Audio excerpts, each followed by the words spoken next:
But did kind of being out of the routine a little bit, did it have an effect? Especially No, there's no excuses. You know what? There's two good teams going at it, and Mankato's a good hockey team. And they made one more play. You know, both power plays didn't score. And theirs is tops in the country, and ours has been hot. And I didn't think we shot the puck enough. I can tell you that. You know, but they defended well. They were good sticks, and I thought both teams played pretty well defensively. I mean, it was a good pace and a lot of things, and they capitalized on a rush play. Was it mostly things you felt Mankato was doing on the power play, or just you guys not getting? Listen, our power play's been good. Yeah. It's been good, right? You know what? The bottom line is again, you know what? You're gonna run into games like, you know what? We're not gonna score at 50% clip. What's happened is it's given our power play some confidence. Tonight, they got in some shot lanes.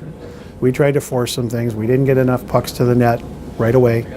And conversely, you know what? We had opportunities to score early and build some momentum, and we didn't. And then next thing you know, it's going to come down to one play, basically, because, you know, or a power play. And, you know, they had some good looks. Shep made some good saves, but, you know, for the most part, our killers did a good job, except for that one at the end of the period. I was going to say, statistically, your penalty kill has struggled. But tonight, it seemed like you did everything you could ask. It's getting better. You know, it's getting better. I mean, sometimes you have some tough games, and it starts with goaltending. But I've been happy with our special teams. So I'm not going to let one game. All of a sudden, like, it's the end of the world. You know, we got some good players. They're going to make plays, and tonight we didn't make enough. 21st consecutive start here for Shep. Are there any areas where you see him getting better and better? Or is it just a consistent performance by this guy night in and night out? Well, you've watched him 21 times too, so you know what? You know, again, it's like a player. You know what? You play well, you do some good things, you build confidence, and you know, even the games he gave up some goals, he bounced back and came back with a good performance. So it's, you know, he's given us a chance every game for a long time. Fortunately, a couple we scored enough goals for him. One time in Omaha we didn't, but you know, tonight we didn't score enough for him because he played a great game.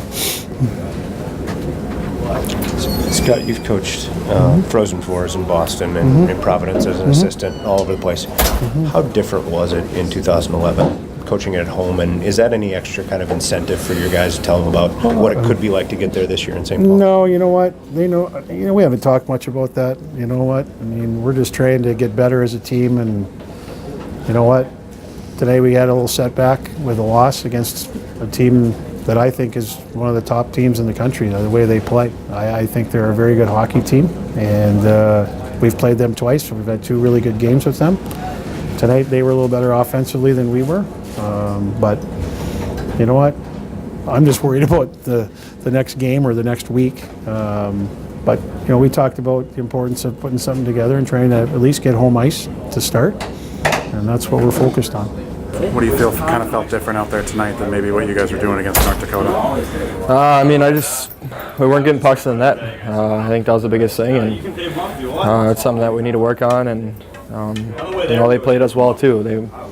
I mean, we've been hot on the power play lately, so I'm sure Mankato is, you know, they're really on us for our power play, and they played us well. So you know, I think in those situations you just need to get pucks to the net and, you know, just battle away with rebounds and stuff like that. But you know, it happens. It wasn't our night on the power play. Energy-wise, how are you and the guys feeling after coming off, you know, pretty big sweep of North Dakota? Yeah, I mean, I think we had the energy. I mean, obviously we were supposed to come last night to Mankato, but I mean, we were on the bus all day, but no excuses there. And you know, I think it was just one of those games where our offensive wasn't going tonight, and I don't think that had really anything to do with our energy, but they played good defensively. Mankato, you got to give them credit. Not coming here the night before, does that throw you guys off your routine at all, or maybe just something that kind of brings you, I guess, back to high school or junior days? Yeah. Like that's what some guys were saying. You know, it kind of brings us back to the junior days, hopping out the bus and playing a game. But you know, it is a little weird playing on a Tuesday. But you know, this is my first time. I think, I don't know if we played last year on a Tuesday, but yeah, it was a little odd. But you know, we're looking looking forward to playing St. Cloud this weekend. That's all. We just have to look forward now. Does tonight derail any of that momentum you guys built at North Dakota going into that St. Cloud State series? No, I don't think so. I don't think we can. Those are two good hockey teams right there. Like I said, you got to give Minnesota State some credit there, and they played well tonight. And like I said, it's two good hockey teams, and we're looking forward now, and we're getting ready for St. Cloud, and we still have all our momentum going. So. Riley, you played in the Frozen Four in Chicago. Vikings all year talked about bring it home, play the Super Bowl in your home stadium. Yeah. Knowing that the Frozen Four is in Minnesota this year, how does that change the equation? Any extra incentive, or what do you think about the idea of potentially playing a Frozen Four in your backyard? Yeah, I mean that's awesome. Obviously, it gives me a little more edge to get there, and I played at the XL before a few times, and it's been awesome. So I want to get back there, and I know the whole team wants to get back there. So it was such a good experience last year, and especially with it being in Minnesota, it's awesome. You don't have to travel too far. Were you there in 2011? Did you see UMD win it there? I don't think I was. No, I think I was watching on TV. Did you talk to anybody about that experience? I mean, last time it was in Minnesota. Yeah. I have actually. They just said it was the greatest night of their life, and we're looking to do that this year and getting back to the Frozen Four. So, thank you. Yeah. Riley, Andrew Carroll sounds like a guy that you were pretty close to. Yeah. What did he mean to you? And you kind of take us through how you first met him and such. Yeah, I mean, I've been friends with Andrew for a long time. It's tough hearing him go like that, and he trained me this summer, and we were with each other every day, and it's tough. He's been training me ever since I've been growing up, and his brother was my high school coach for my junior and senior season. So, Andrew meant the world to me, and he was the greatest guy on and off the ice, and just had the best attitude ever. But we lost a good one. He worked with a lot of you guys from Blaine. Yeah. I don't know if one of your parents posted a photo of you guys. Yeah. Was that just a lot in the summer he worked with you guys? Yeah. That photo I think was actually the Bukestead camp where so we were all working the camp with Nick, and it's just a good friend group right there, and like I said, he's been working with us for summers now, and I've known Andrew a long time, and it's tough seeing him go. That was you that had an AC on your stick tonight for him, right? Yeah, I had AC on my stick.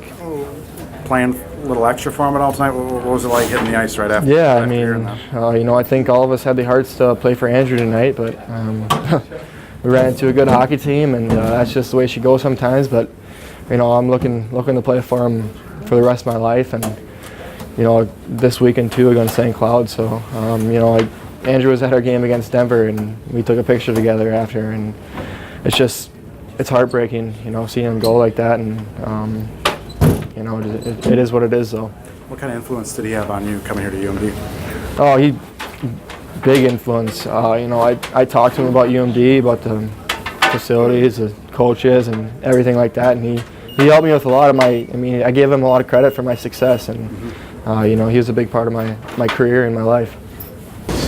Krieger said that coach kind of summed it up tonight.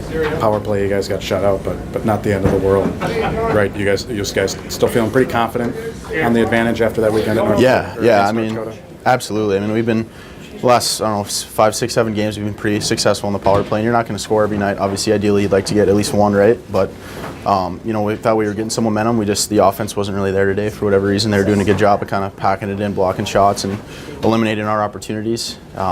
So obviously it's ideal to get a goal or two, but sometimes it doesn't happen.